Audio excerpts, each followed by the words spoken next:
Okay, so ma'am and sir, welcome to the Crystal Cave.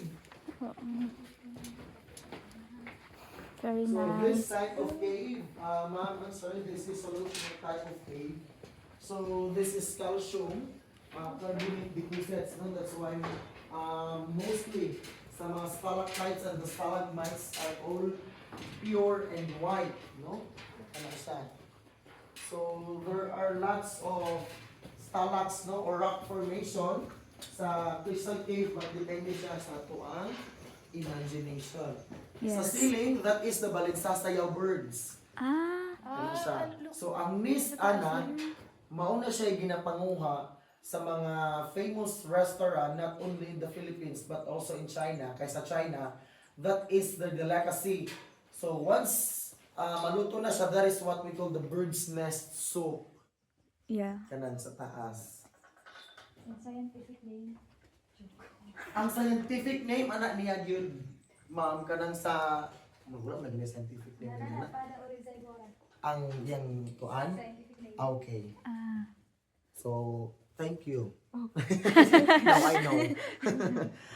So, there are two types of calcite deposits ani ma'am and sir sa crystal, no? So, the first one, ani mo na siya.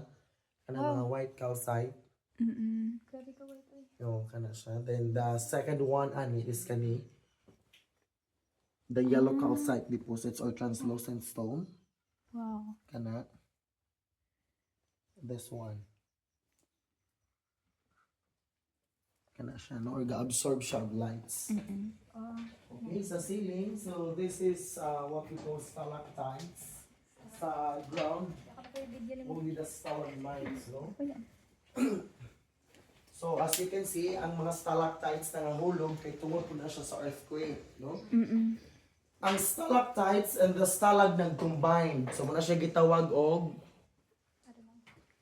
column or pillars. So, actually, it takes billions of years na siya, ma'am, ang sir, nga ma-form siya into this kind of rock formation. Oh. So, nag-aabot sila, no? So, as you can see, na ay na brown-brown parts sa column. So, meaning, this is already touched, no? Sa mga local people before. So, muna siya iyang reaction once we touch them. So, kay we as a human is full of acid. So, this is calcium carbonate deposits.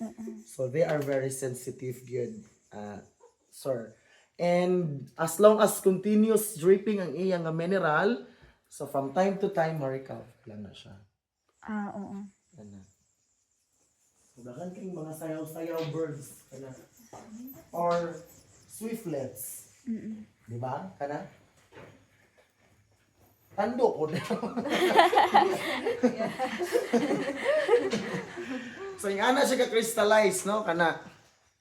Laka ni una matay na pud siya oh. Oh, kay pero dihikap. still naghihapon ka shining, shimmering, splendid. Okay, so wala di ay bats diri sa sulod sa cave sa crystal, no, kay mahadlok na sila og suga. So most of them naa sila sa second cave, ang zero visibility cave dito, one of the darkest cave here in Madinay. So actually, ma'am and sir, pwede talaga na siya i-visit din ang area. Napa na siya 7 meters. But sad to say is, according sa Belgian and Dutch, ilan ang na-survey year 1989, wala na gid na siya oxygen diha nga part. Oo. So muna siyang, that's the reason why ang bridge is taman ra gyud. Diri ra gyud. Oo. So take your time, ma'am and sir, to take a picture Okay. or video. So pwede mo picturean pod. Sige, pa-picture tatanan. Sige, here up.